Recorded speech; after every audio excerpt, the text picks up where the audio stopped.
வசனத்தின் அடிப்படையில் சொல்லுகிறேன், நீங்கள் குட்டி தேவர்கள் தான். வேத வசனம் அப்படிதான் உங்களை வர்ணிக்கிறது. கொஞ்சம் யோசித்து பாருங்க. நீங்க இது ஒரு வெளிப்பாடாக நமக்குள்ள அது கிடைக்க வேண்டும், நாம் யார் என்று சொல்லி. ஒருத்தர் சொல்றாரு 6 அடிக்கு 3 அடி தான் நமக்கு சொந்தம்.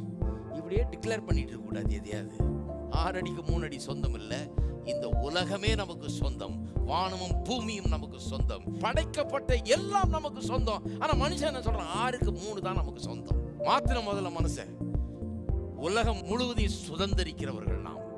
வேதவசனம் சொல்லுது, வானம் பூமி எல்லாம் தேவன் உண்டு பண்ணின எல்லாம், அண்ட சராசரங்கள் எல்லாம், அதில் உள்ளவைகள் எல்லாம் நமக்கு சொந்தம் என்று வேதவசனம் சொல்லுகிறது. நமக்காக உண்டாக்கப்பட்டிருக்கிறது.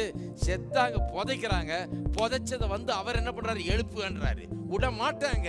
அந்த மண்ணிலிருந்து எழுப்பி இதையெல்லாம் உனக்கு சொந்தமாக்குவேன்னு சொல்லி இருக்கிறாரு.